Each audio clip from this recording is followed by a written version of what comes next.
Hello, this is Canfeng, a Chinese direwolf.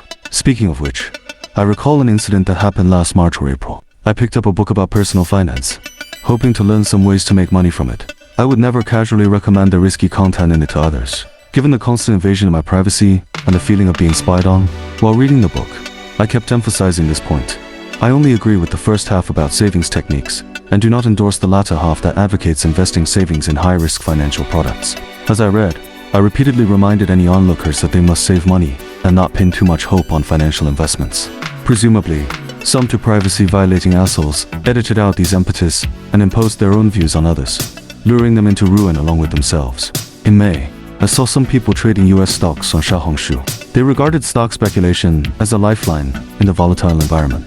The outcome was that they stick their last savings on it, which is truly lamentable. In reality, windfall gains will never come to most people. Moreover, when you lose money in stock trading, you may not even understand how your money vanished. If you lose money starting a business, at least you can learn lessons and gain experience. But even entrepreneurship, which is relatively less risky than stock trading, carries enormous risks for ordinary people with no safety net. Whether you are close to the point of financial ruin or not, it is best to follow these steps. First, why should we practice frugality and save money? If you cannot directly resist this stupid social system, start by protecting your wallet and growing your savings. Developing a habit of thrift will allow you to pay off debts earlier. Once debts are cleared, you can accumulate emergency funds to guard against risks. Depositing these funds in interest-bearing accounts can generate a small additional income. Meager as it may be, it is better than nothing. Even the wealthy may have been poor once. This is exactly what they did when they had nothing to their name. These savings can be used to cope with unexpected events, such as emergencies, unemployment, or illness, preventing you from falling into heavy debt and hitting rock bottom, ending up homeless and waiting to die on the streets. They can also give you the means to plan your next steps after surviving such a crisis.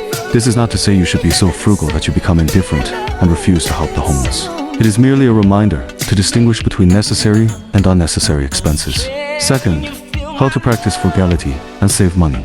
The following content carries no discriminatory implications. If you are overweight, you can gradually cut down on food expenses. This does not mean starving yourself suddenly. Instead, eat 1 bite less today, 2 bites less tomorrow, until you adopt a healthy eating habit of stopping when you are full.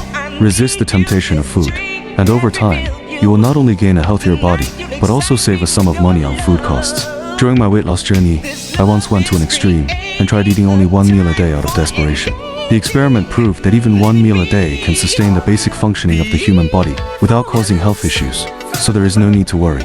If you are fond of shopping, pause and think. Will the item you're about to buy help you get out of the cycle of debt? If the item cannot generate any returns, it is just another debt that will weigh you down. These are all illusory traps. Never delude yourself into thinking that just because you are not reduced to being homeless yet, you have the right to squander money on trivial pleasures. Respect the hard-earned money that keeps you afloat, and reduce the frequency of credit card usage. When saving money, remember to lock it away securely and never allow anyone to access your savings vehicles. If you have free time after work, it is advisable to cultivate hobbies that cost nothing but can alleviate the sense of emptiness caused by frugalities, such as writing and sharing your thoughts online, painting, even sleeping, scrolling through your phone, or discussing your next steps with DeepSeek. As for why I can stay relaxed and occasionally buy small things despite not having much money, it is because the country I live in underwent reforms after World War II and has a social safety net in place. Even if you have no money, you will not end up homeless on the streets. These benefits are all the result of the savings habits and risk awareness cherished by the older generations in China. Therefore, my situation cannot be directly applied to people in other countries. I apologize for that. Third, never tell anyone that you are saving money. It would be best if you can follow all the above advice. If not, please try your best. Finally, may you stay far away from the brink of financial ruin and remain safe and sound.